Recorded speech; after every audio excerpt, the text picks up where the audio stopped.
En nombre del Padre, del Hijo y del Espíritu Santo. Amén. Señor, quiero alabarte y glorificarte porque tu amor y tu misericordia me alcanzaron. Quiero alabarte y glorificarte porque solo tú eres santo y tuyo es el poder, el honor y la gloria por siempre, Señor. Quiero alabarte y glorificarte porque por la santa cruz de tu Hijo redimiste al mundo entero por amor y con amor. Quiero alabarte y glorificarte porque no nos tratas como merecen nuestras culpas. Te pido perdón, Señor, en este momento por todos mis pecados de pensamiento, de palabra, de obra y de omisión. Te pido perdón de corazón, Señor, por todas las cosas malas que hice y las cosas buenas que dejé de hacer. Y le invito a que cada uno haga lo mismo en este momento, en el silencio de su corazón.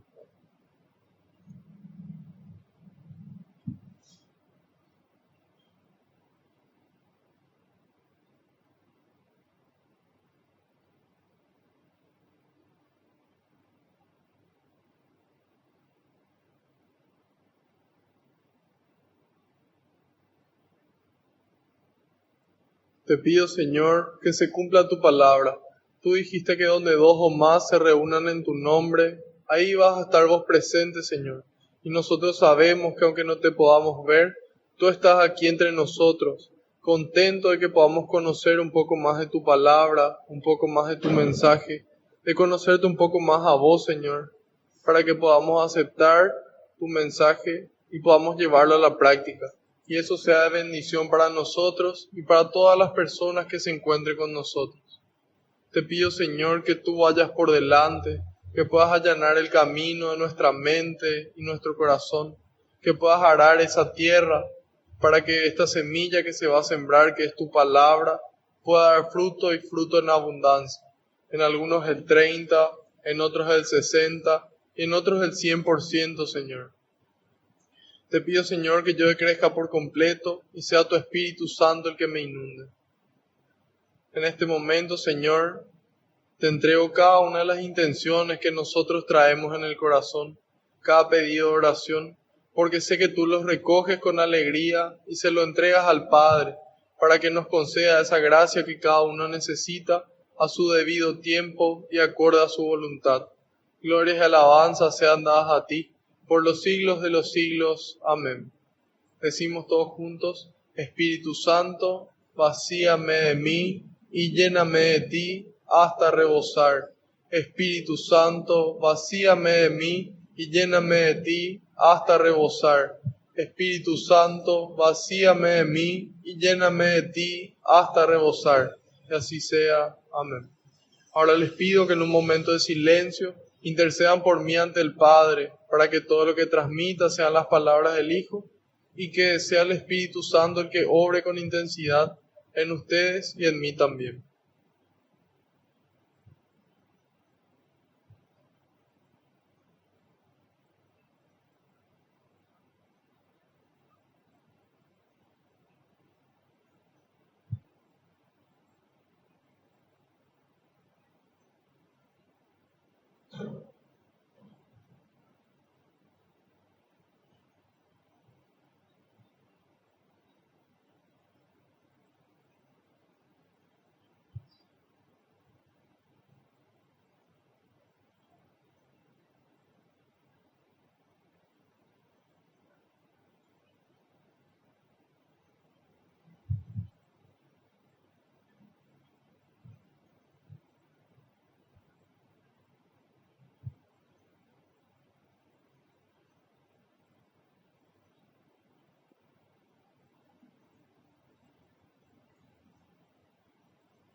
Amén. Empezamos. Salmo 30.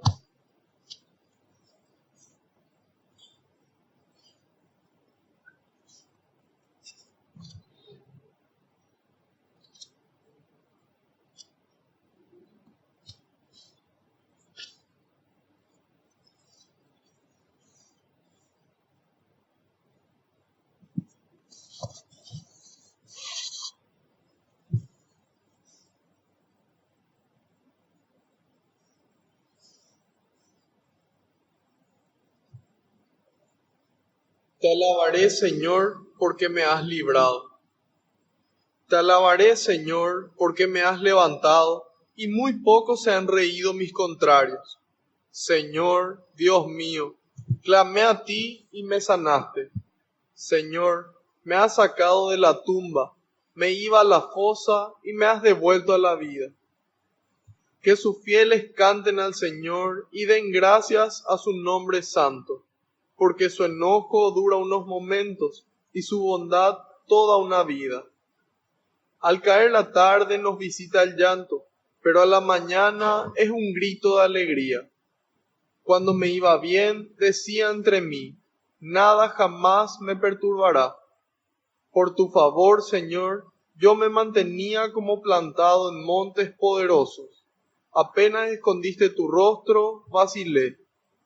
A ti clamé, Señor, a mi Dios supliqué. ¿Qué ganas si me muero y me bajan al hoyo? ¿Podrá cantar el polvo tu alabanza o pregonar tu fidelidad? Escúchame, Señor, y ten piedad de mí. Sé, Señor, mi socorro. Tú has cambiado mi duelo en una danza. Me quitaste el luto y me ceñiste de alegría. Así mi corazón te cantará sin callarse jamás. Señor mi Dios, por siempre te alabaré. Palabra de Dios. Te alabamos, Señor, y te damos gracias. Bueno, este salmo se llama Te alabaré porque me has librado. En la mentalidad judía ocurría de que ellos tenían una imagen diferente de Dios, una imagen de un Dios juez, de un Dios castigador, en donde al que se equivocaba, al pecador le castigaba y al bueno le recompensaba y le bendecía. Entonces, el salmista aquí dice, te alabaré porque me has librado. Nosotros hoy estamos llamados a alabarle a Dios en todo momento. ¿Por qué? Porque desde el momento en el que nosotros clamamos a Dios, Dios nos libra no siempre de la situación en la que estamos, no siempre nos libra de esa enfermedad o de esa crisis, sino que Él nos libra de esa angustia y de ese miedo que podamos tener ante esa situación. Entonces nosotros hoy estamos llamados a alabarle en todo momento y en todo lugar, porque Él nos libra de la situación o nos libra del miedo y de la forma triste de sobrellevar esa situación. Empieza diciendo, te alabaré, Señor, porque me has levantado, y muy pocos se han reído mis contrarios. Señor Dios mío, clamé a ti y tú me sanaste. Señor, me has sacado de la tumba, me iba a la fosa y me has devuelto a la vida. Hay veces que el Señor de forma literal nos salva de la tumba. Hay veces que por algún motivo, por alguna enfermedad o por algún accidente estuvimos al borde de la muerte. O por otros motivos. ¿Y qué pasa? En el momento en el que nosotros clamamos a Dios, o en otras ocasiones alguien clama a Dios por nosotros, Dios tiene el poder de rescatarnos de la tumba. No solamente de la tumba física, sino de la tumba espiritual también. Y de la tumba psicológica. Muchas veces ocurre que pensamos que ya no hay salida, que ya nada tiene sentido, que nada importa, que nada nos satisface. Pero en cambio Dios tiene la capacidad de rescatarnos de esa situación y volvernos a la vida, devolverle el gusto a la vida. ¿Sí? Y dice, que sus fieles canten al Señor y den gracias a su nombre santo. Nosotros ya en incontables veces dimos el ejemplo de personas que cantan por diferentes motivos. Ayer, por ejemplo, fue un partido importante, un partido de fútbol importante donde se enfrentaron los dos clubes más grandes de nuestro país. Mete un gol un club, cantan sus hinchas, canta el otro para alentarle a su equipo, mete, empata, mete el siguiente y finalmente terminan metiendo más goles y todos cantando, ¿sí? Ya sea para alentar porque están ganando o alentar para que empiecen a perder, pero ¿qué es lo que les mueve a cantar? ¿Sí? Es el amor que ellos sienten hacia ese club. De repente también en las fiestas patrias, en el 14 y 15 de mayo o en el 15 de agosto, le escuchamos a la gente cantar el himno nacional con mucho fervor, o tal vez patria querida. Entonces, ¿por qué? Porque ellos sienten amor hacia la patria, sienten amor hacia su club. Entonces, ¿por qué muchas veces nosotros no cantamos a Dios? Y puede ser porque o somos tímidos o porque tal vez no sentimos tanto amor que nos empuje al punto de cantar, ¿sí? Pero en la medida en la que yo voy adquiriendo conciencia de cada regalo que Dios me da de forma diaria, de cada milagro, puedo empezar a sentir más ese amor y a tener más ganas de cantar. En estos días, por ejemplo, me tocó conversar con una persona que está con tuberculosis, ¿sí? Entonces, tiene 5 meses de reposo. Durante 5 meses no va a poder salir del hospital y es una situación bastante difícil. Nosotros nos levantamos hoy y seguramente cada uno en nuestras camas y no nos damos cuenta que el despertarnos en nuestra casa nomás luego ya es un regalo de Dios. El poder levantarnos, el poder caminar, el poder mirar, el poder escuchar. Y cada uno de esos milagros que Dios nos regala. Pero como estamos tan acostumbrados a ellos, de repente ya no le damos el valor que podríamos darle.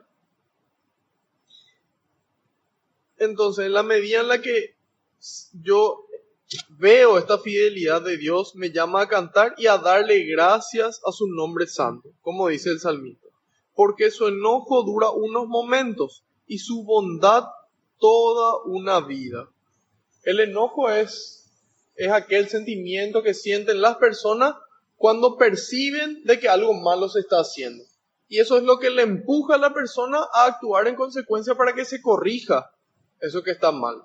Entonces, ¿por qué dice que su enojo dura unos momentos y la bondad toda la vida? Porque la misericordia de Dios no se compara con la corrección que Él nos da, ¿sí? A veces Dios nos corrige a través de un hermano, otras veces nos corrige a través de su palabra, otras veces nos corrige permitiendo que cosas pasen en nuestra vida. Entonces Él busca que nosotros podamos volver a su camino.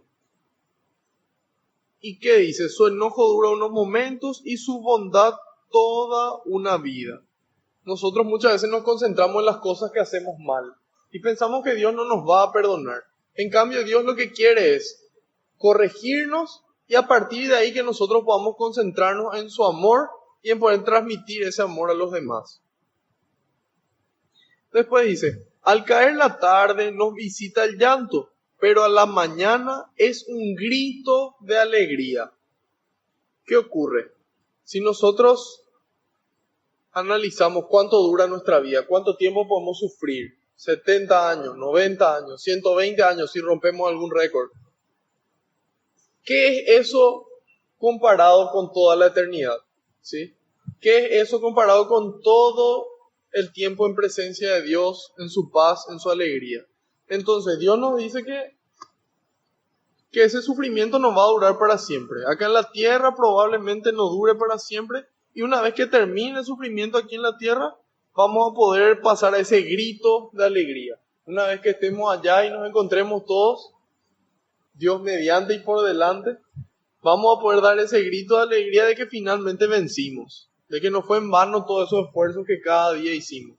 Entonces, es por eso que estamos aquí hoy, para conocer un poco más de su palabra y que podamos acudir a Dios, creyendo de que Él tiene el poder de transformar ese llanto en alegría.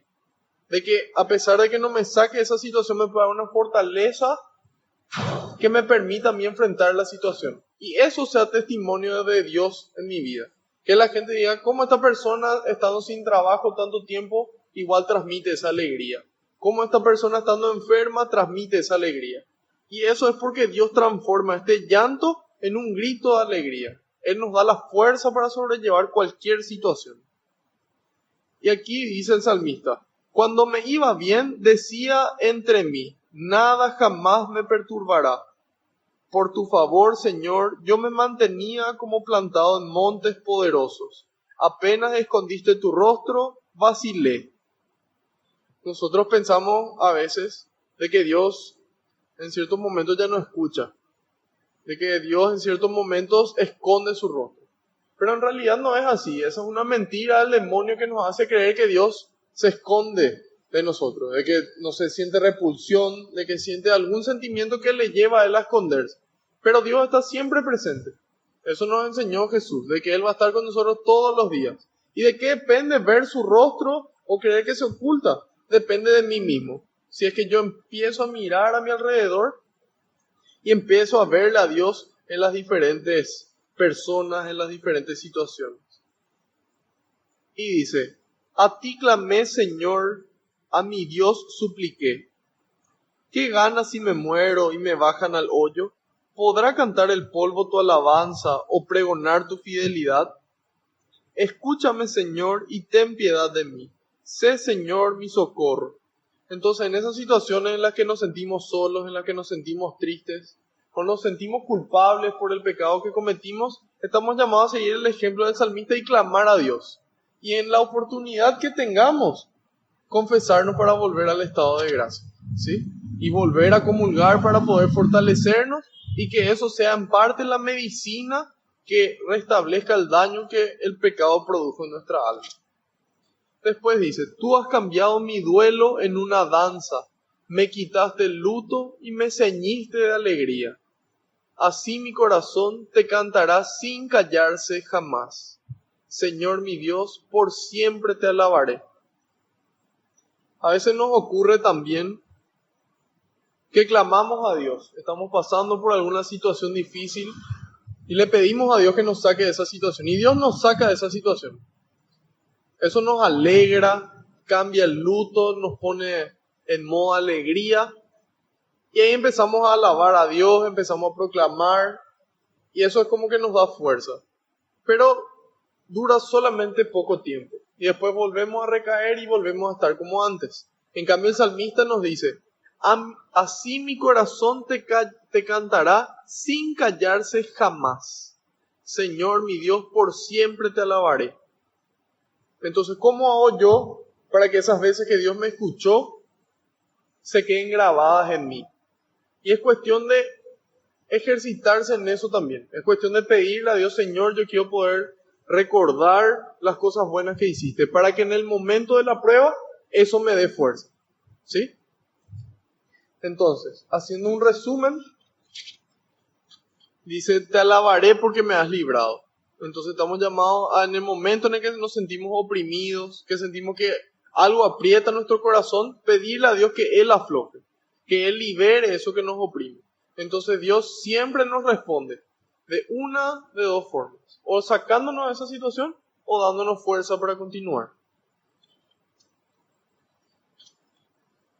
¿Hay alguna pregunta hasta ahí o comentario? Bueno, pasamos a Lucas 8.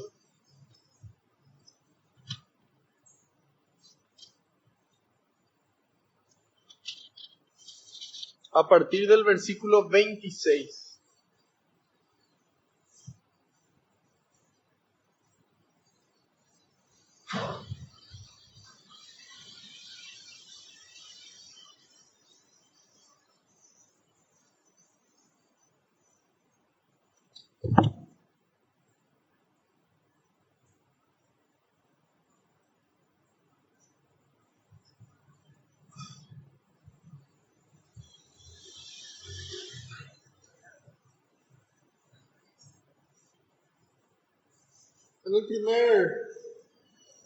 En la primera perícopa, en el primer sector de Lucas 8, empezaba la narración diciendo que Jesús iba recorriendo ciudades y aldeas. ¿Y qué iba haciendo mientras que recorría? Él iba anunciando la buena noticia. Él no se iba sanando, él iba anunciando un mensaje. ¿Cuál era el mensaje? El reino de los cielos se ha acercado a ustedes. El reino de Dios llegó a ustedes. ¿Y qué es el reino de Dios? Bueno, San Pablo, en la carta a los Romanos, capítulo 14, versículo 17, nos dice que el reino de Dios no es comida, no es bebida, sino que es alegría, paz y justicia en el Espíritu Santo. Entonces Jesús vino y empezó a anunciar ese mensaje.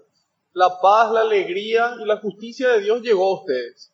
Y la gente Ok, muy lindo tu mensaje, pero ¿cómo vamos a creer? Entonces Jesús empezaba a obrar los milagros, empezaba a sanar enfermos, empezaba a expulsar demonios, y de esa forma la gente creía este mensaje que Jesús anunciaba.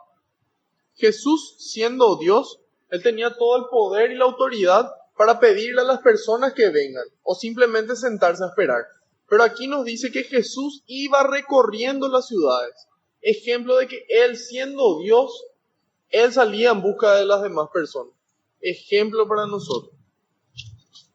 Después dice que lo acompañaban mujeres. Eso era algo inédito entre los judíos. Era algo nunca antes visto. Desde el Antiguo Testamento, cuando se citan los mandamientos, se cita: no codiciarás los bienes de tu prójimo. Y cita su casa, su burro, su mujer. Antes la mujer ocupaba el rol de una cosa, ¿sí? No tenía la dignidad de persona. En cambio, Jesús viene a devolverle la dignidad y a darle el espacio que le corresponde a la mujer, que es exactamente la misma dignidad que la del hombre. Ya entre los maestros de la ley y los fariseos no había mujeres entre sus discípulos. Y tampoco, incluso entre los discípulos de Juan el Bautista, había mujeres.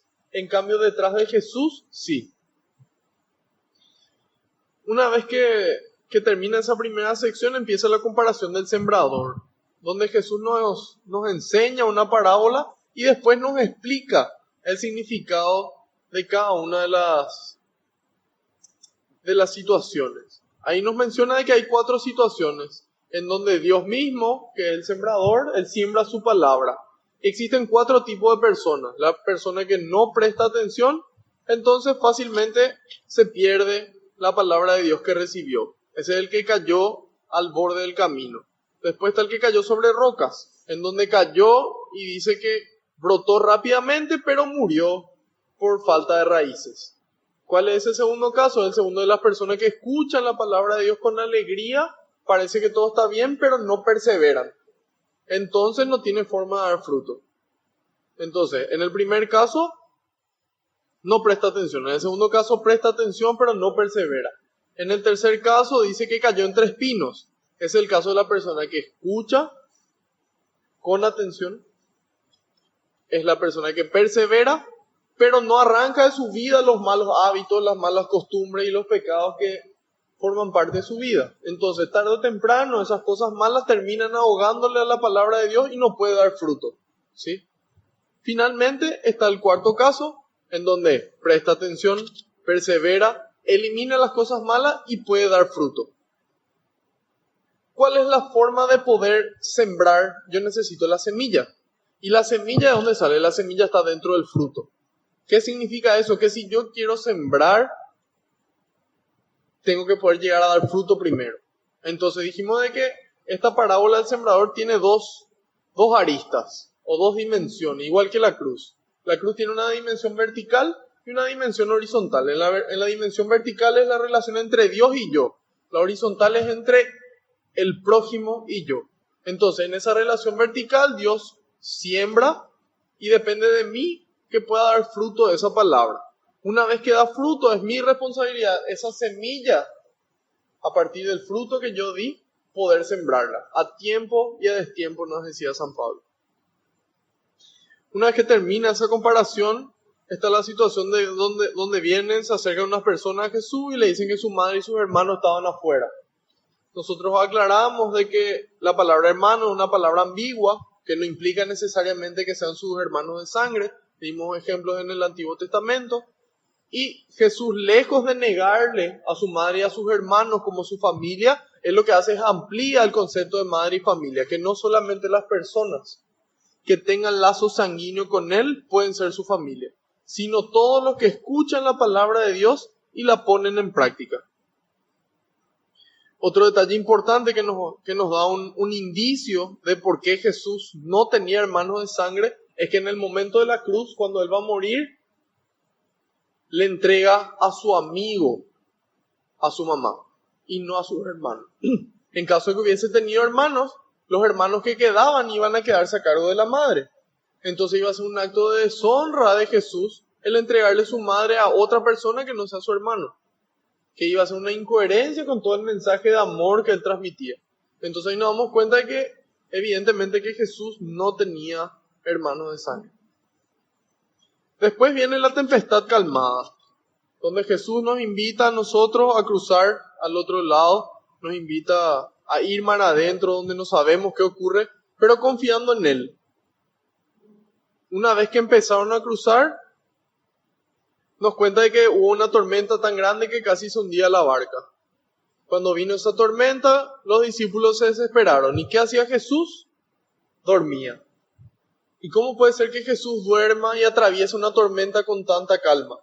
Porque la fe, la confianza que él tenía en Dios era plena. Entonces él sabía que pase lo que pase no se iba a hundir. Y ahí una vez que le despiertan a Jesús, Jesús da la orden a la tormenta, se calma y él les increpa. Y les pregunta, ¿dónde está su fe? ¿Por qué? Porque ellos estaban asombrados y decían, ¿quién es este? Manda a los vientos y a las olas y lo obedecen. ¿Quién piensan que está en la barca? ¿Quién es el que piensan ustedes que estaba durmiendo en la barca? ¿Qué poder piensan que tiene él? ¿Verdad? Y hoy nos preguntan a nosotros, ¿quién pensamos que este Jesús que camina con nosotros, que se hace físicamente presente en la Eucaristía, su cuerpo y su sangre? ¿Quién pensamos que es él? ¿Qué poder pensamos que él tiene? Entonces es importante reflexionar, y si nos damos cuenta de que pensamos que no tiene tanto poder, que su amor no es tan grande, pedirle a Dios ese don. Pedirle, Señor, yo creo, pero aumenta mi fe. ¿Y Dios de qué forma aumenta nuestra fe? A través de ciertas herramientas que Él nos regaló, que son los sacramentos, especialmente la reconciliación y la Eucaristía, la oración y el ayuno, la lectura y meditación de la palabra de Dios, y a través de la comunidad. Por eso que es tan importante que nosotros tengamos una comunidad donde compartir, porque a través de la comunidad y de los hermanos Dios también se manifiesta para hacer crecer nuestra fe. Ahora continuamos con el versículo 26.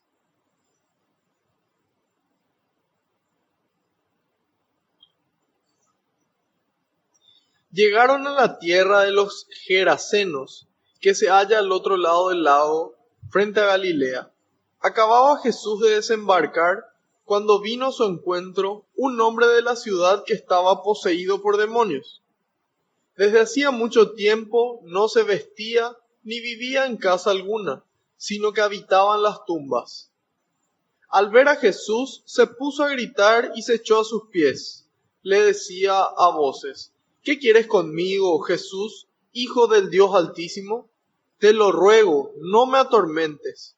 Es que Jesús ordenaba al espíritu malo que saliera de aquel hombre. En muchas ocasiones, el espíritu se había apoderado de él y lo había llevado al desierto. En esos momentos, por más que lo ataran con cadenas y grillos para someterlo, rompía las ataduras. Jesús le preguntó, ¿cuál es tu nombre?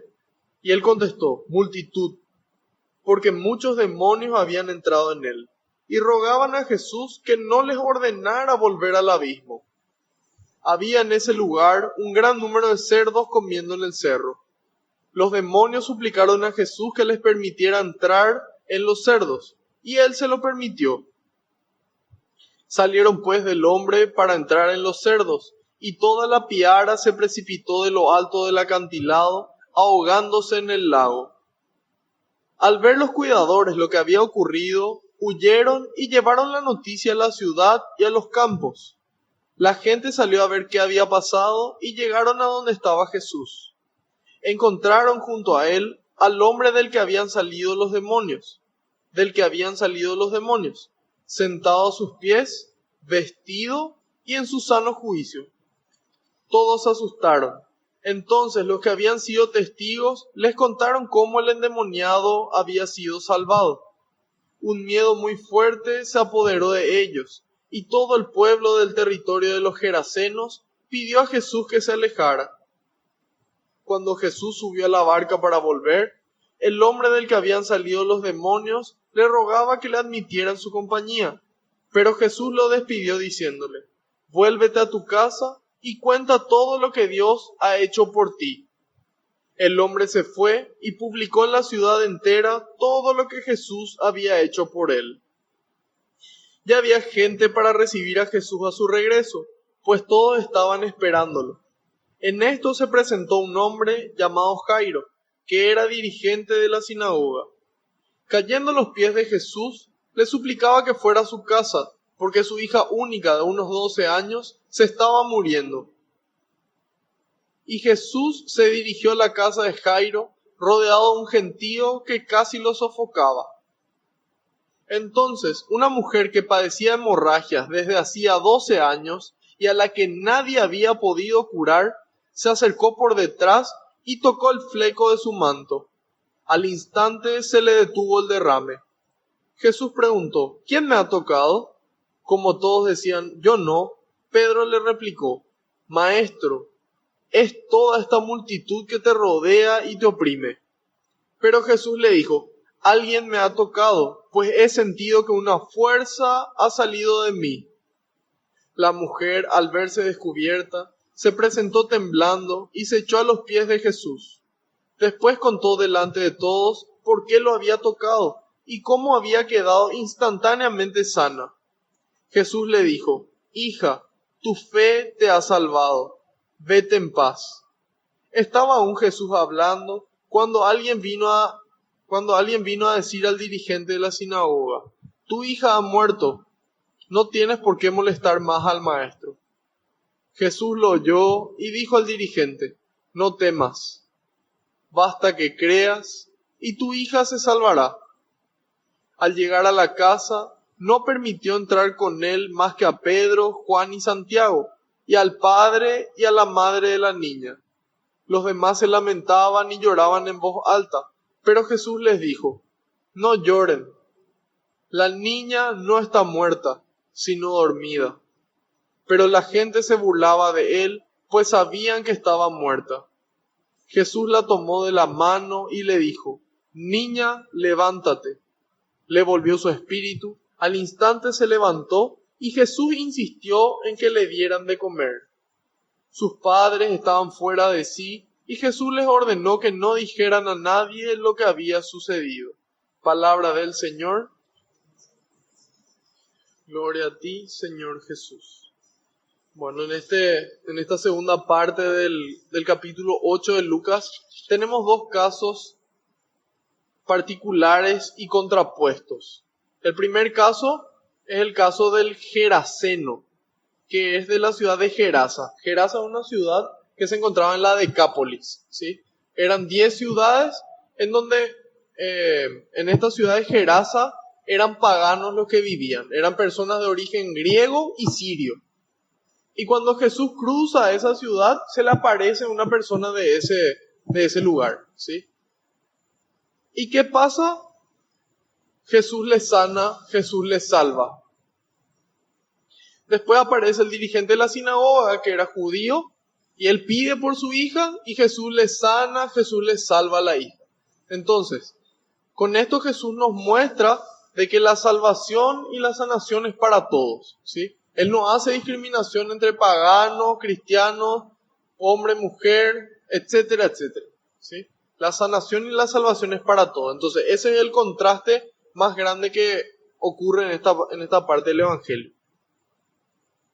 Empieza cuando dice: llegaron a la tierra de los Gerasenos, que se halla al otro lado del lado frente a Galilea. Acababa Jesús de desembarcar, o sea, apenas se bajó del barco, sale a su encuentro este hombre, poseído por demonios.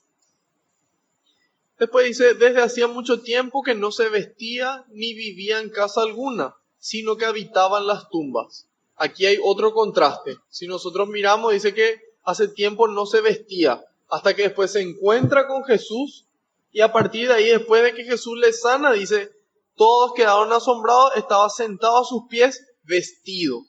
Entonces, ¿qué hace? Dios nos devuelve esa dignidad, nos devuelve y nos reviste de su amor después de encontrarnos con Él. ¿Qué pasa cuando nos encontramos con Jesús? Algo cambia, ¿sí? Pero este encuentro es un encuentro personal. Yo puedo venir y transmitirle lo lindo que fue mi encuentro y lo que Dios hizo en mi vida. Pero mientras que cada uno no viva esa experiencia personal, no van a poder ser revestidos de ese amor de Dios. Y dice, al ver a Jesús se puso a gritar y se echó a sus pies. Entonces, ¿qué pasa? Pasa Jesús y Él le ve. Él le ve. Y hoy Jesús pasa al lado nuestro todo el tiempo. Todo el tiempo. En el prójimo, en las situaciones de la vida, en la misa, en la Eucaristía. En todos lados Jesús pasa. Pero depende de cada uno de nosotros verle. Pero si nosotros estamos tan ocupados en otras cosas, no podemos verle a Jesús. Entonces, una vez que nosotros le vemos, podemos reaccionar. Podemos actuar en consecuencia, así como lo hizo esta persona. Y dice, al ver a Jesús se echó a sus pies, le decía a voces, ¿qué quieres conmigo, Jesús, Hijo del Dios Altísimo? Te lo ruego, no me atormentes. Este demonio, o estos demonios, porque eran varios, eran demonios poderosos. Entraron a 2000 cerdos y murieron los 2000. Pero ¿qué pasa? Cuando Jesús viene, ellos saben que no tienen absolutamente nada que hacer contra Él. Entonces estos demonios así de poderosos como eran, le ruegan a Jesús que no les atormente. Y ellos, dice, Jesús, Hijo del Dios Altísimo. Ellos le reconocen a Él como verdadero Dios. Y es notable cómo el demonio siempre le reconoce a Dios. En aquel entonces, cuando Jesús era un humano, había personas que no le reconocían como verdadero Dios. Y había personas que por su fe reconocían que era verdadero Dios. Pero el demonio siempre le reconoce. Hoy en día, nosotros muchas veces, católicos, no le reconocemos a Jesús físicamente presente en la Eucaristía. Pero si escuchamos testimonios de personas que trabajan en la pastoral del exorcismo, ellos nos dan testimonio de cómo al acercarle a una persona que está poseída por el demonio queda petrificada y no puede ni siquiera acercarse al cuerpo de Jesús. Y ahí nos damos cuenta de cómo el demonio siempre le reconoce. Y entonces, nosotros que somos los seguidores, ¿cuánto más deberíamos de reconocerle? Entonces estamos llamados, si es que todavía no le reconocemos, a pedir. Y vamos a ver qué nos dice Dios con respecto a pedir y con respecto a la fe. Un ateo dice una frase que es la siguiente. Dice, si ustedes verdaderamente creyeran que su Dios está en ese pan, nunca saldrían del templo. Nunca. Si verdaderamente creen que está Dios dentro, nunca iban a salir del templo. Y es como una llamada de atención tal vez. Y entonces estamos llamados a actuar en consecuencia. Si yo verdaderamente creo que Dios está ahí, voy a buscar estar cerca de Él. Si no puedo comulgar, aunque sea en adoración, de alguna forma voy a buscar estar siempre cerca de Dios. ¿Sí? Y entonces acá nos muestra de cómo el demonio siempre le reconoce. Ya 2000 años atrás en su forma humana, hoy 2000 años después en el pan y en el vino, su cuerpo y su sangre. ¿Sí?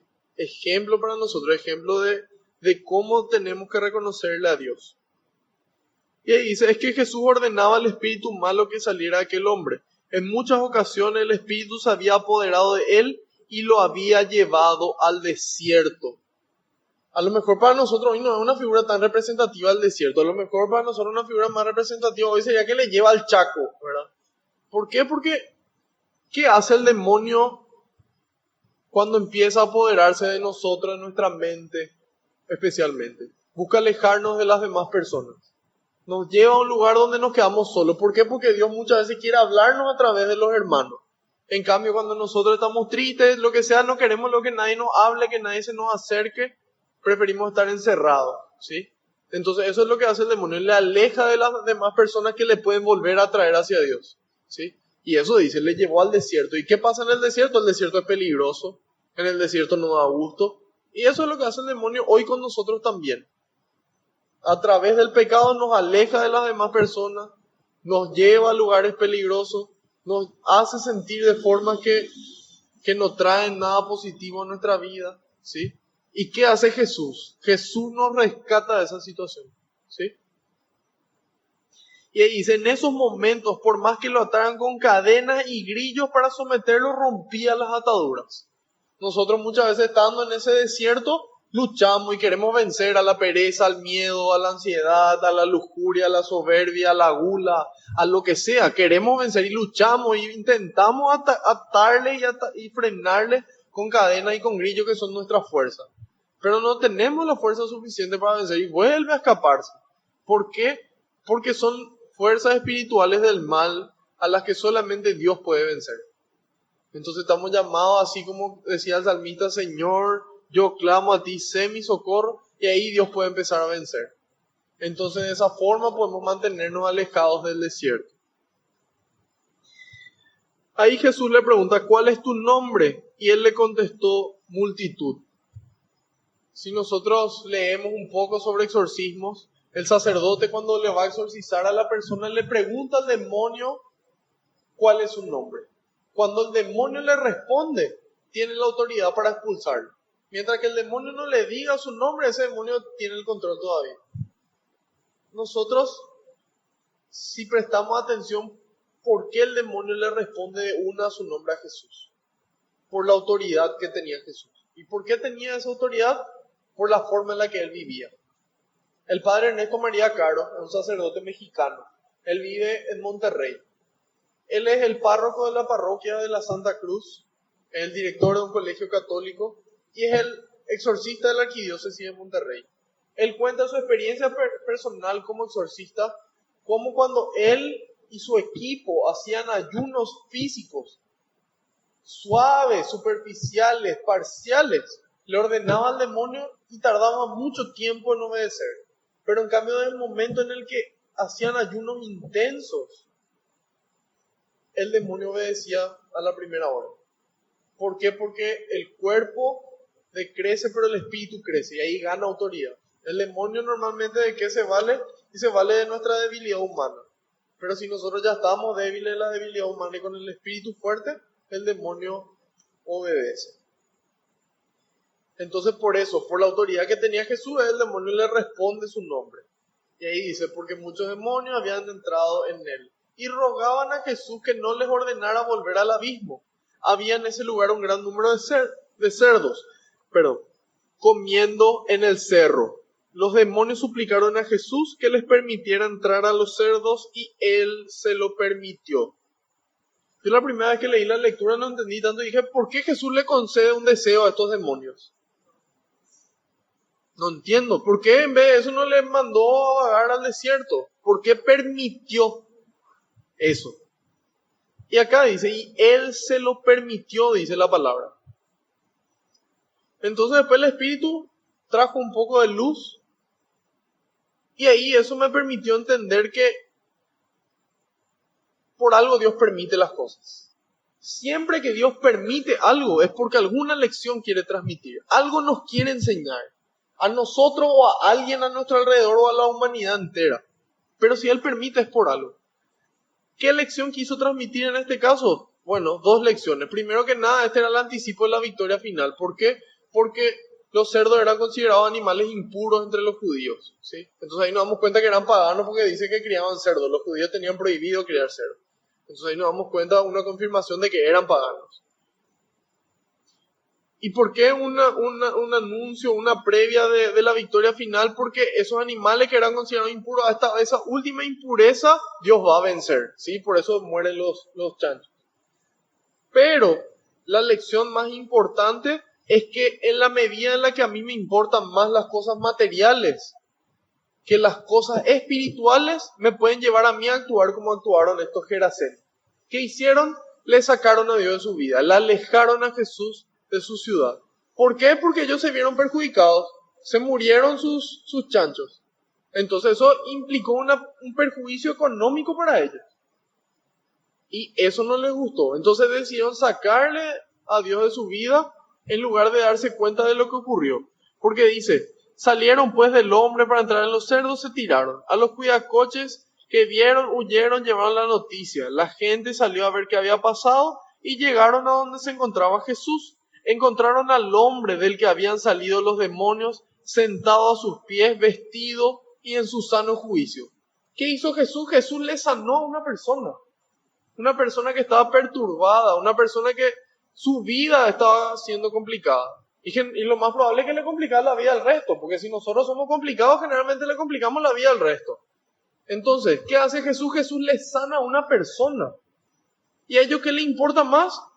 Sus chanchos. Le importa más lo material, que una persona se haya sanado.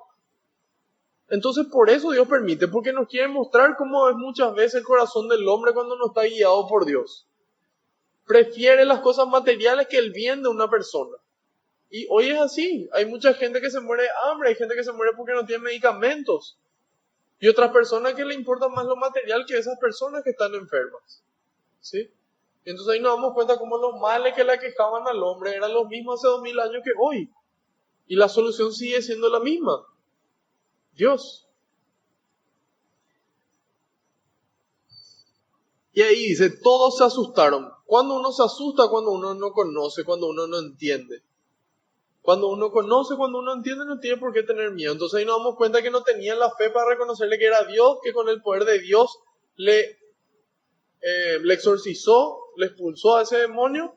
Entonces eso les asustó. Y ahí dice, entonces los que habían sido testigos le contaron cómo el endemoniado había sido salvado. Un miedo muy fuerte se apoderó de ellos y todo el pueblo del territorio de los Gerasenos pidió a Jesús que se alejara. Eso fue lo que mencionamos recién. Después dice, cuando Jesús subió a la barca para volver, el hombre del que habían salido los demonios le rogaba que lo admitiera en su compañía, dice. Tan contento se puso de lo que recibió que él dijo, yo quiero hacer esto, yo me quiero ir contigo. Y Jesús le responde otra cosa. Jesús le dice, vuélvete a tu casa y cuenta todo lo que Dios ha hecho por ti. Y ahí nos damos cuenta de cómo hay veces nosotros queremos algo, pero Dios quiere algo diferente para nosotros. Él se dio cuenta de que todas esas personas que estaban ahí necesitaban el testimonio. Y él quería seguir feliz de la vida, ¿verdad? Irse con Jesús. Pero Jesús le dice, no, mira, tu misión ahora es esta. ¿Y qué hace él? No dice, ¿sabe qué? Yo me quiero ir igual y se sube al barco escondido. No, él dice, el hombre se fue y publicó en la ciudad entera todo lo que Jesús había hecho por él. Y entonces, ¿qué es lo que pasa? ¿Por qué acá Jesús le dice que hable y después a Jairo y le dice que no digan nada, que no se lo cuenten a nadie? ¿Qué es lo que quiere Dios? ¿Quiere que yo hable o quiere que yo me calle? Las dos cosas. A veces quiere que hable, a veces quiere que yo me calle. A veces es momento de dar testimonio, a veces es momento de hacer silencio. Y eso es lo que Dios nos muestra. De que hay momentos y momentos. Hay veces que la respuesta no es no para siempre. Hay veces que la respuesta es todavía no. Pero yo ¿cómo puedo saber entonces? Ahora se pone difícil porque Dios quiere las dos cosas. ¿Cómo sé si hablo o me callo? Y ahí entra el discernimiento. Ahí entra conocerle a Dios. De qué Dios quiere en cada momento. ¿Y cómo puedo hacer eso? San Juan de la Cruz dice, Dios habla en el silencio sonoro. En el silencio yo puedo escucharle a Dios. En el silencio yo puedo darme cuenta si Él me está diciendo hablar o cerrar la boca. Y en la medida en la que yo conozco su palabra y le conozco a Él y conozco su voluntad, se me hace más fácil ese ejercicio de darme cuenta si es momento de hablar o es momento de hacer silencio. ¿Sí? Bueno, y ahí nos damos cuenta, dice Jesús resucita a la hija de Jairo. Ya había gente para recibir a Jesús a su regreso, pues todos estaban esperándolo. Y claro, si vos escuchás que el tipo es maravilloso, que anuncia un mensaje hermoso y le sana a la gente, ¿quién no va a querer? ¿Quién no va a creer? Es muy fácil creer. Pero ¿a qué nos invita Dios? Nos dice, felices los que creen sin ver. Los que aún sin ver, creen igual. A eso nos invita Dios y nos dice que ahí está la felicidad más grande. Y dice, en esto se presentó un hombre llamado Jairo, que era dirigente de la sinagoga. Cayendo a los pies de Jesús, le suplicaba que fuera a su casa, dice. Esa es la actitud. Él era dirigente de una sinagoga, él era una persona importante, pero a él no le importó humillarse, no le importó tener esa actitud humilde para pedir por su hija. ¿Sí? Y esa es la actitud con la que nosotros tenemos que recurrir a Dios, esa humildad de declararnos pequeños y que es Dios el que tiene el poder. Y ahí dice, porque su hija única de unos 12 años se estaba muriendo. Y Jesús se dirigió a la casa de Jairo, rodeado de un gentío que casi lo sofocaba. Entonces una mujer que padecía hemorragias desde hacía 12 años, y cita a la mujer. Ahí nos damos cuenta de cómo era Jesús. Jesús estaba cruzando al otro lado del lago. No sabemos que a lo mejor tenía que vender algo, tenía que juntar plata para comer. Él era una persona que trabajaba. Y mientras que estaba cruzando, se le aparece el endemoniado. Le sana. Mientras que vuelve, le echan de ahí porque se enojan por eso. Vuelve otra vez en la barca. Mientras que se baja de la barca, ya le aparece este señor que le dice, necesito que le cure a mi hija.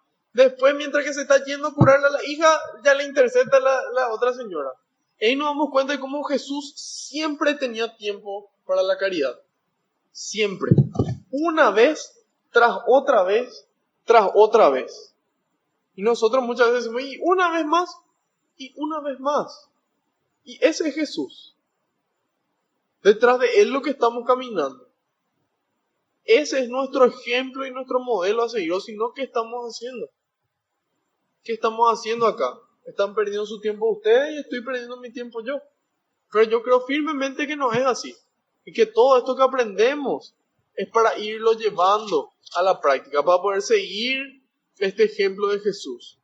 Y ahí nos damos cuenta de cómo Jesús, seguramente que ya estaba cansado, Él igual lo hace. Y lo hace de la mejor forma.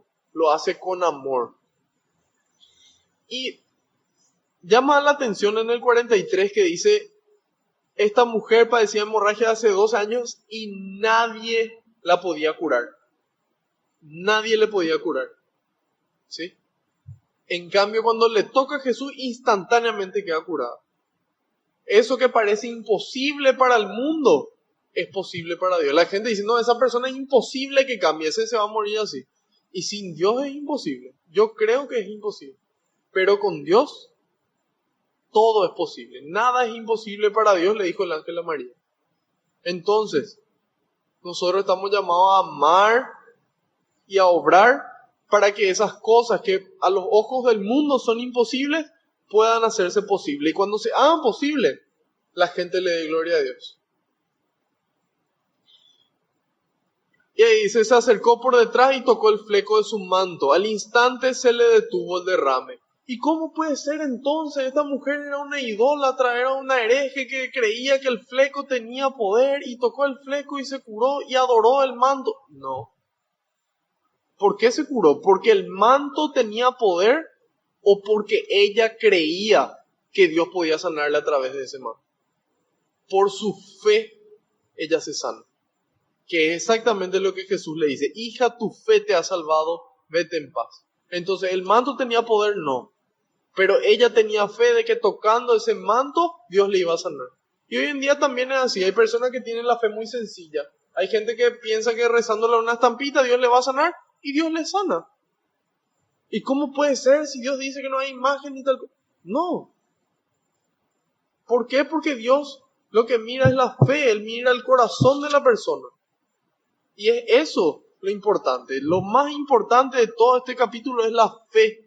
La fe que tenía este señor Jairo por su hija, la fe que tenía esta mujer y la fe de Jesús también. Jesús también tenía fe en el Padre, que tenía la autoridad para hacer las cosas y que Dios obre, que el Padre obre a través suyo. Y ahí dice, ¿quién me ha tocado? Jesús preguntó, ¿quién me ha tocado? Como todos decían, yo no, Pedro le replicó, Maestro, es toda esta multitud que te rodea y te oprime, ¿verdad? Como diciéndole, Jesús, ¿verdad? O sea, no te das tanto cuenta, parece que es toda esta gente que está acá, ¿verdad? Y Jesús en vez de decirle, ya sé, Pedro, que son ellos, ¿verdad? O sea, respira seguramente Jesús y le mira con amor a Pedro y le dice, alguien me ha tocado, pues he sentido una fuerza que ha salido de mí, ¿sí? Ejemplo para nosotros, cómo nos cuesta ser pacientes y con amor expresar las cosas. Pero bueno, como dijimos, detrás de quién es lo que nos vamos, ¿sí? Detrás de este Señor, y a mí me cuesta muchísimo, a mí me cuesta una enormidad. Y yo le pido a Dios que me regale eso. Y de a poco vamos yendo, todos estamos caminando. Entonces, este es el ejemplo que Jesús nos da. Pedro ahí en su humanidad, en su apuro ahí, bueno, evidentemente que te están tocando y Jesús, calma Pedro, ¿sí? Con amor le transmite. Y bueno, a eso estamos llamados a llegar nosotros. Y si ya llegaron, continúen así. Pídanle a Dios la perseverancia. Después dice, la mujer al verse descubierta se presentó temblando y se echó a los pies de Jesús. ¿Por qué? Porque el que una mujer se atreva a tocarle hacia un maestro como era Jesús, a lo mejor corría el riesgo de ser apedreada, corría el riesgo de morir. Y por eso ella temblando confiesa. Pero a pesar del miedo que tenía, aquí se nota el coraje de proclamar la verdad. Y por eso dice, después contó delante de todos por qué lo había tocado y cómo había quedado instantáneamente sana. Jesús le dijo, hija, tu fe te ha salvado. No dice tu fe te ha sanado. ¿Por qué? Porque la salvación es mucho más importante que la sanación. Mi cuerpo puede pudrirse y se va a pudrir. Y van a comer los gusanos, pero mi alma va a vivir para siempre. Entonces esa salvación es mucho más importante que la sanación.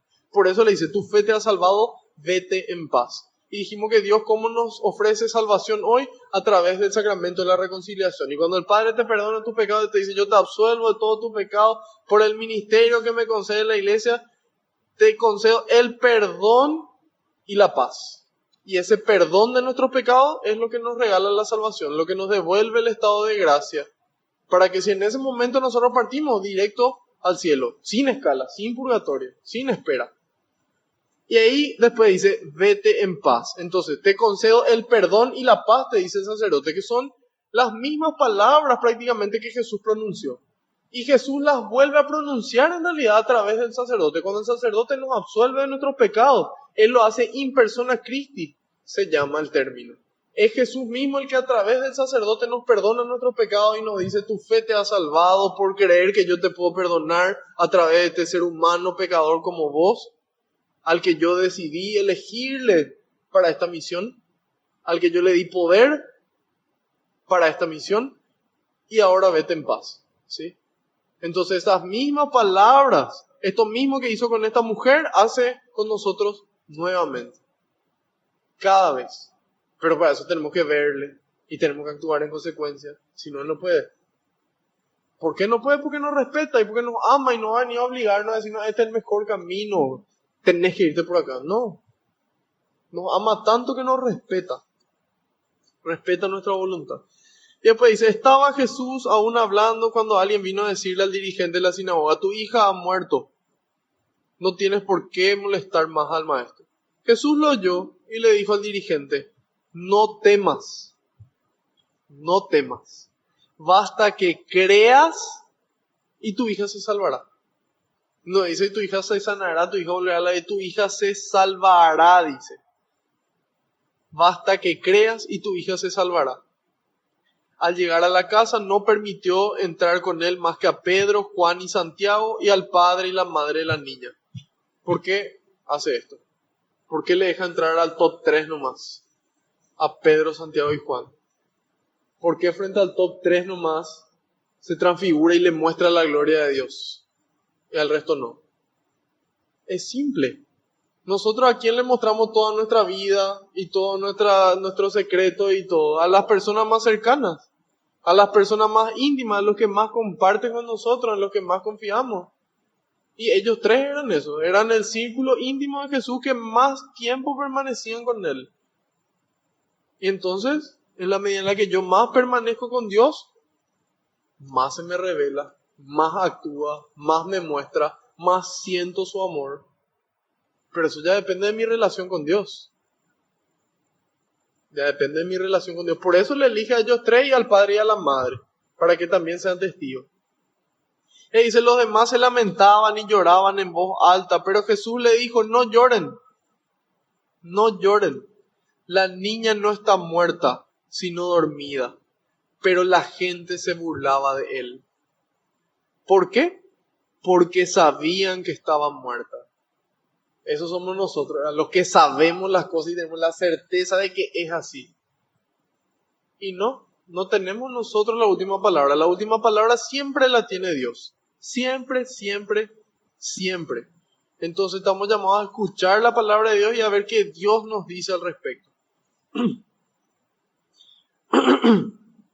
Después dice, Jesús la tomó de la mano y le dijo: niña, levántate.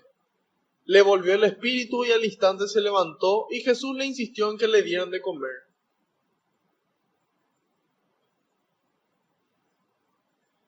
¿Qué implica esto? Dios te devuelve la vida, pero después hay que continuar el proceso, ¿sí? Es como en la parábola del buen samaritano. El buen samaritano le ayuda a este que estaba herido y después le deja en la tienda y le dice: atendele y todo lo que se gaste de más, yo te lo pagaré a mi vuelta. Es encargarse, no solamente ayudar una vez y bueno, ya cumplí. No, ayudo y después en lo que puedo, oro por esa persona y si puedo ayudarle a continuar caminando, le ayudo a continuar caminando, le ayudo a continuar creciendo y fortaleciéndose, porque eso hace el alimento, nos da fuerza. Entonces hasta que después eventualmente la persona tenga suficiente fuerza que pueda caminar sola y pueda también volver a ayudarle a otras personas a caminar y así el ciclo, ¿sí? Y ahí, bueno, sus padres estaban fuera de sí y Jesús les ordenó que no dijeran a nadie lo que había sucedido. Bueno, y ahí, bueno, lo que dijimos, a veces sí, a veces no. En este caso, seguramente, Jesús sabía de que no era momento de dar testimonio, de que a lo mejor le iban a querer matar a Jesús porque la gente creía que estaba muerta, o porque a lo mejor no iban a dar testimonio, o porque iban a decir que un demonio fue, con el poder del demonio le resucitó. Yo no sé, pero Dios sabe. Y por algún motivo Jesús le dice: no den testimonio ahora. Tal vez porque Él no quería llevarse la gloria, como varias veces dijimos, y Él quiere que la gloria le den al Padre. O porque Él no quería que vengan detrás de Él por los milagros. Que sean gente que esté interesada en su sanación nomás y no en su salvación. Por todos esos motivos tal vez, a lo mejor por otro. Pero Dios sabe en qué momento tenemos que dar testimonio y en qué momento no. Entonces, ¿cuál es el mensaje central de todas estas dos perícopas? El endemoniado con los cerdos y la resurrección de Jairo es la fe, ¿sí? Es la fe. Y la fe es un don teologal, ¿sí? En el Catecismo de la Iglesia Católica, a partir del 1805 en adelante, nos habla de las diferentes virtudes, ¿sí? Y las virtudes nos dice que pueden ser morales o teologales. Las virtudes morales son las virtudes que el ser humano puede alcanzar por su propio esfuerzo, ¿sí? Que son prudencia, justicia, fortaleza y... Vamos a mirar la anotación. Está mi cuaderno. Templanza. Templanza es la cuarta. Y eso están definidos en el libro de la sabiduría, capítulo 8, versículo 7. Y dice lo siguiente.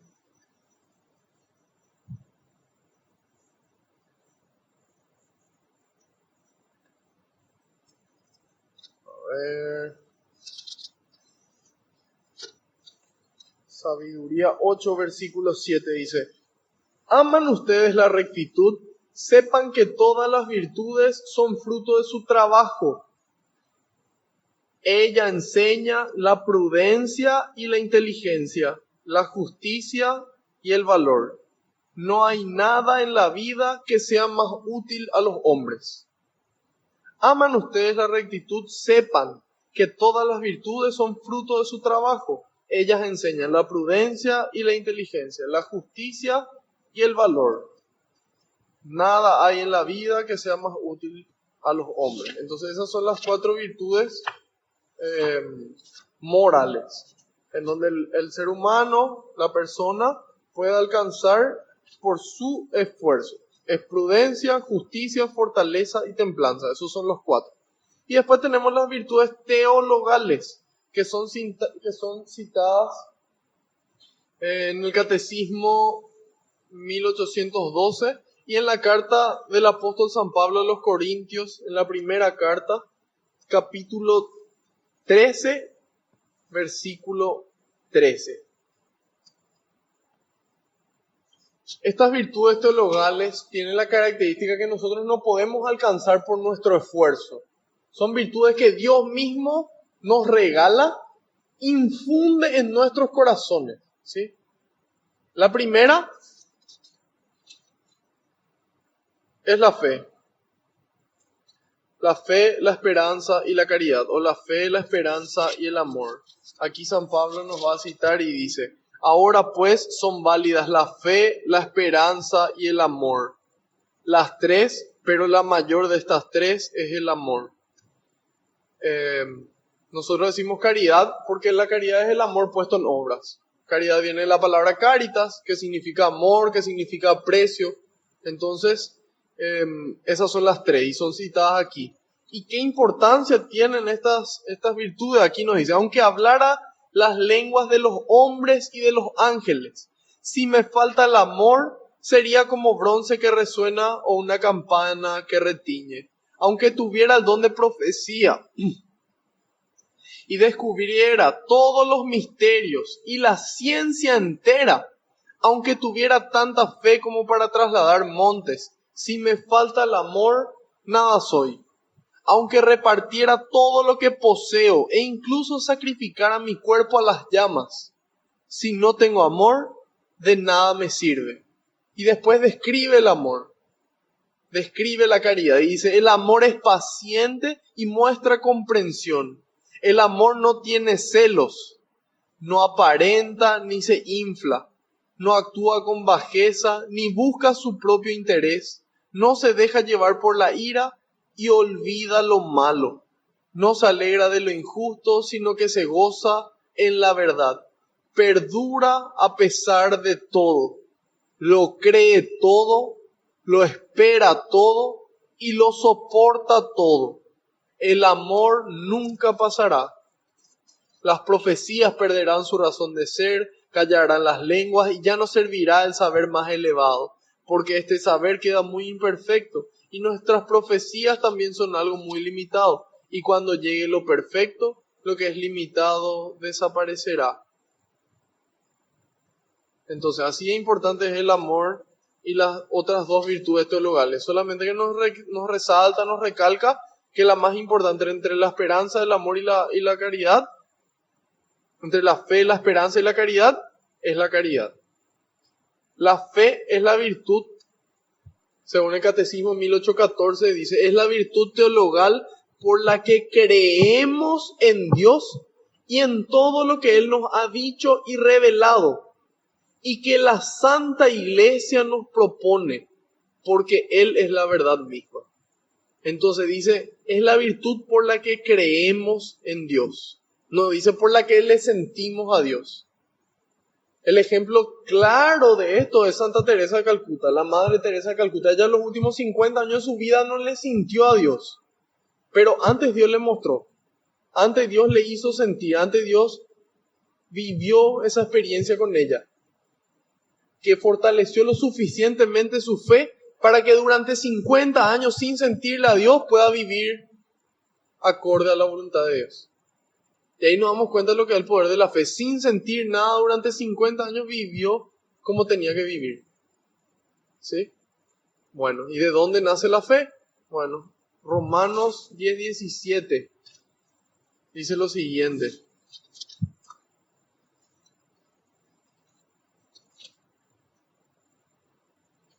Dice, así pues la fe nace de una proclamación y lo que se proclama es el mensaje cristiano. En otras traducciones dice, la fe nace de una predicación y lo que se proclama es el mensaje de Cristo. ¿Sí? Entonces, ¿qué es lo que se proclama? Una predicación. ¿Qué predicación? La que Dios Padre empezó. Dios Padre empezó proclamando a través de los profetas. Después viene Jesús, Él proclama, Él predica. Y hoy nos toca a nosotros predicar la palabra. Eso nos decía San Pablo en la clase anterior. Predica la palabra a tiempo y a destiempo. ¿Y cómo van a hacer la fe? A través de la predicación. ¿Qué tipo de predicación? Ahí entra San Francisco así y dice, bueno, vamos a salir a predicar y si es necesario vamos a usar las palabras. ¿Qué? Había sido yo puedo predicar con gestos, puedo predicar con miradas, puedo predicar con palabras, puedo predicar con miles de formas. ¿Sí? Entonces, ¿cómo la gente va a empezar a creer? Va a creer por la predicación. Así nace la fe. ¿Y qué tan importante es la fe? Bueno, ahí le vamos a estudiar a Abraham, un chiquitito, a ver qué fe tuvo este viejo. 100 años tenía el Señor. Y dice, Por eso la fe es el camino. Atiendan, Romanos 4:16. Por eso la fe es el camino y todo es don. Todo es don, todo es regalo, todo es gracia. No es porque nosotros somos súper cristianos que nos juntamos los lunes a estudiar la Biblia que Dios nos va a regalar algo. No, no funciona así. Es por el amor de Dios, es por su gracia, es por un regalo, es un don que nosotros tenemos que pedir. Y ahí dice, por eso la fe es el camino y todo es don. Ahí empieza la historia de Abraham. Dice, de este modo la promesa de Abraham queda asegurada para toda su raza, no solo para sus hijos según la ley, sino para aquellos que por la fe son hijos suyos. Abraham es el padre de todos nosotros, como dice la Escritura. Te hago padre de muchas naciones, y llegó a serlo cuando creyó en aquel que da vida a los muertos y llama a existir lo que aún no existe. En él creyó Dios, en él creyó Abraham, en el que da vida a los muertos y llama a existir lo que aún no existe. Y dice, Abraham creyó y esperó contra toda esperanza. ¿Quién iba a creer que un viejo de 100 años con su esposa estéril iban a tener un hijo? Nadie, todos le decían seguramente que estaba loco. Pero él creyó, él esperó en Dios. Y ahí dice, llegó a ser padre en muchas naciones según le habían dicho. Mira cuán numerosos serán tus descendientes. No vaciló en su fe, no dudó en su fe, olvidando que su cuerpo ya no podía dar vida. Tenía entonces unos 100 años y que su esposa Sara ya no podía tener hijos. Tan grande fue su fe que se olvidó que su cuerpo ya no podía dar vida y que su esposa tampoco podía tener hijos. ¿Y qué? Nada imposible para Dios. Y ahí dice, no dudó de la promesa de Dios ni dejó de creer. Por el contrario, su fe le dio fuerzas. Su fe le dio fuerza y dio gloria a Dios, plenamente convencido de que cuando Dios promete algo, tiene poder para cumplirlo. Y Dios tomó en cuenta esa fe para hacerlo justo. Así es importante la fe. Hace que nosotros podamos olvidarnos de nuestra condición física, humana, creyendo en el poder de Dios, que nos da fuerza en las situaciones en las que nadie cree que es posible, y se cumpla la palabra de Dios. Y que la gente cuando vea eso imposible, hecho posible, le dé gloria a Dios. Y así funciona la fe. Por eso es el problema de tener una fe débil. Eso es lo que nos decía ya Jesús. El que tenga una fe débil en la prueba van a fallar. En el momento de crisis es el momento en el que te desplomas. Por eso nosotros tenemos que estar siempre alertas, siempre atentos, siempre haciendo crecer nuestra fe. Una fe humilde, una fe que vaya madurando, una fe que nos permita confiar plenamente en Dios, así como Dios confió, así como Jesús confió en Dios estando en la barca, ¿sí? Y esa fe es lo que le permitía a Jesús obrar todos los milagros que obraba, ¿sí? Y nos permita a nosotros hoy obrar milagros de sanación y de salvación siendo instrumentos de Dios, ¿sí? ¿Hay alguna pregunta o consulta o comentario? Adelante.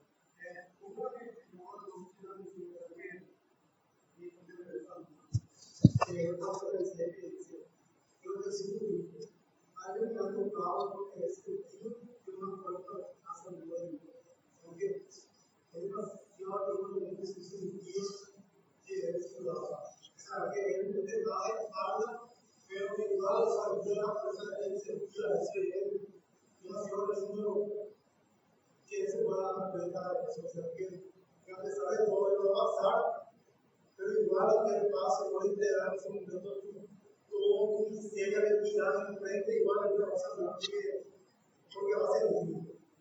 Y otra cosa que es el 51, que también quiero contar una cosita en mi país, pero pero siempre sabemos, ¿verdad? Que hay veces que la palabra te llega de acuerdo a donde vos estás parado ahora, hay veces que la humildad también llega de acuerdo a donde vos muchas veces estás ahí pasando por algo, ¿verdad? Y me dice más, en el 51. Al llegar a la casa, no permitió entrar con él a nadie, más que a Pedro, a Juan, a Santiago y al padre y a la madre del niño. Todos lloraban y gemían por él. Jesús le dijo: no llores, porque no ha muerto, estaba dormido. Y quiero decir, ¿verdad?, que enseguida esta chica que estaba muerta, ¿verdad? Pero Jesús enseguida le dijo: se incorporó otra vez, ¿verdad? Y bueno, pero se incorporó porque él era un ejemplo para nosotros, ¿verdad? Él es Dios, ¿verdad? Pero también hay veces así como que pasa, ¿verdad? Que yo tengo un cliente, ¿verdad? Y le puedo contar mi problema, pero muchas veces el problema es que él le puedo contar a él porque yo confío en él. Pero él no se está cuidando, sino que se está yendo para atrás. Es algo que pasó conmigo, ¿verdad? Y entonces yo creo que tenemos que saber que es un ejemplo para nosotros, pero al mismo tiempo también tenemos que saber en oración, si yo no puedo solo con el problema de mi hermano, o sea que en oración saber a quién contar para que todo el mundo pueda hablar. O sea que solamente es que hay una parte también que dice: pero de ellos se burlaban de él, no sabían bien lo que sabían. Y después sabían bien que hablar. Y creo que ya que esta parte del versículo 26 hasta el 55 de Lucas habla de la fe, de que todos tienen el derecho a hablar, todos tienen el derecho de darle la oportunidad a todos. Y creo que hay que cuidar la vida del otro, o sea, que sabe tocar, solamente eso. Sí, así mismo es por eso que Jesús no le muestra a todos, porque a lo mejor podría ser motivo de escándalo en el sentido de justamente que se preocupen, que no entiendan, etcétera, etcétera. Entonces, esto que menciona Rocco es nuevamente un discernimiento, ¿verdad? De a quién le cuento, a quién le muestro y a quién le pido ayuda también, ¿verdad? Para que no sea que eso, no sé, se divulgue ese problema o lo que sea. En ese sentido también es importante el discernimiento y todo eso podemos obtener. Todo eso podemos obtener a través de la oración. También así, yo quería hablar con un amigo así y no le llamé a otro amigo. Y me gustó mucho, ¿verdad? Porque eso no lo hablé si supieron guardarse en su corazón la situación. Bueno. Sí, adelante.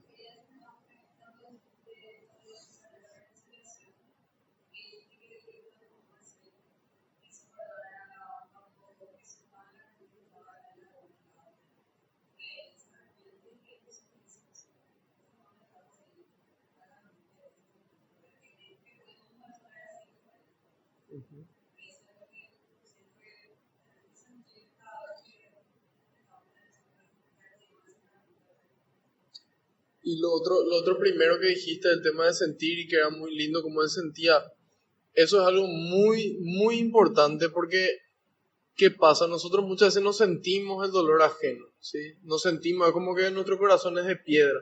Entonces, Dios nos dice a través del profeta Ezequiel, en el capítulo 36, versículos 26 y 27, nos dice que Él mismo, todo es don, nos decía San Pablo, Él mismo va a arrancar de nosotros ese corazón de piedra y nos dará un corazón humano, un corazón que siente. Y Jesús era tan humano su corazón que Él siente cuando ese poder sale de Él. ¿Por qué? Porque no había nada de piedra en Él, todo era carne. Entonces Él tenía ese don de poder sentir cuando salía fuerza de Él, a pesar de que ni siquiera tocó su cuerpo, tocó su manto. Pero tan sensible, tan de carne, tan humano era su corazón que Él pudo sentir eso, ¿verdad? Entonces, otra vez, invitación para nosotros a pedir, ¿sí?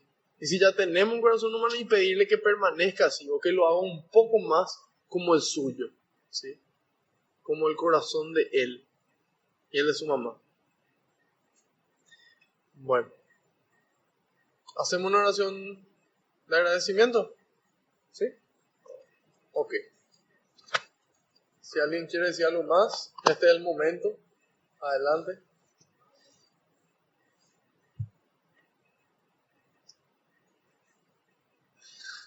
Señor, te quiero dar gracias por este nuevo día, por esta oportunidad de reunirnos en tu nombre, por esta oportunidad de conocerte un poco más, de cómo eras, de cómo sos, de cómo sentís, de cómo pensás. También agradecerte, Señor, porque nos muestra que solamente viviendo esta experiencia espiritual podremos entender, no solamente con nuestra mente, que con nuestra mente es imposible. Te agradezco, Señor, que nos mostraste lo importante que es la fe y cómo tiene que ser nuestra fe, de dónde nace esa fe. Te quiero dar gracias, Señor, porque así como sanaste y salvaste en aquel entonces, hoy sigues sanando y salvando a través nuestro y de muchas otras personas.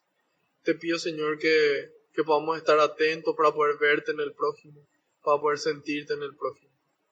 Te pido, Señor, que envíes más obreros a la viña porque la cosecha es grande y los trabajadores son pocos. Te pido, Señor, que todas las palabras que se pronunciaron puedan hacer eco en nuestra mente, en nuestro corazón, para poder aceptarlas y llevarlas a la práctica. Que de esa forma podamos ser familia tuya, Señor. Esa familia cercana, tus hermanos y tu madre. También te pido, Señor, por todos los que quisieron venir y por algún motivo no pudieron, que toda la bendición que se derramó aquí se derrame también sobre ellos.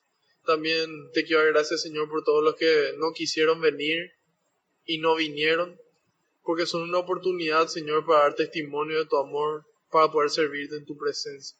Te doy gracias por todo lo que nos diste en la vida y lo que no nos diste, por todo lo que nos das y lo que no nos das, y por todo lo que nos vas a dar y lo que no nos vas a dar, porque en tu infinito amor y en tu infinita sabiduría, tú sabes qué es mejor para cada uno de nosotros, para nuestro entorno y para la humanidad entera. Gloria y alabanza sean dadas a ti por los siglos de los siglos. Amén. Te decimos todos juntos: Padre nuestro que estás en el cielo, santificado sea tu nombre. Venga a nosotros tu reino, hágase tu voluntad en la tierra como en el cielo. Danos hoy nuestro pan de cada día, perdona nuestras ofensas, como también nosotros perdonamos a los que nos ofenden, y no nos dejes caer en tentación, y líbranos del mal. Amén. Madre Santa, te damos gracias por amarnos, por ser ejemplo para nosotros de fe en Dios, que creíste en esa palabra de que nada era imposible para Él. Te damos gracias por tu ejemplo de fe humilde, por esa atención a los demás y esa disponibilidad a Dios. Te damos gracias por interceder por nosotros ante el Padre, ante tu Hijo y ante el Espíritu Santo.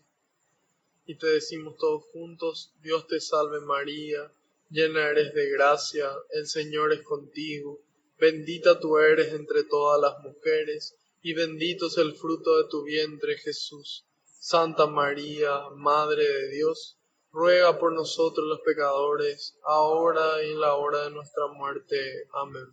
Haciendo caso al pedido del Papa, rezamos a San Miguel Arcángel. San Miguel Arcángel, defiéndenos en la batalla. Sé nuestro amparo contra la perversidad y acechanzas del demonio. Reprímale Dios, pedimos suplicantes. Y tú, príncipe de la milicia celestial, arroja al infierno con el divino poder a Satanás y a los demás espíritus malignos que andan dispersos por el mundo para la perdición de las almas. Amén. Bajo tu amparo nos acogemos, Santa Madre de Dios. No desoigas las súplicas que te dirigimos en nuestras necesidades. Antes bien, líbranos de todo peligro, oh Virgen gloriosa y bendita. Ruega por nosotros, Santa Madre de Dios, para que seamos dignos de alcanzar las promesas y gracias de nuestro Señor Jesucristo. Amén. María, auxiliadora de los cristianos, Sagrado Corazón de Jesús, Gloria al Padre, al Hijo y al Espíritu Santo. Alabado sea Jesucristo. La alegría del Señor nos acompaña a todas partes. Amén. En el nombre del Padre, del Hijo y del Espíritu Santo.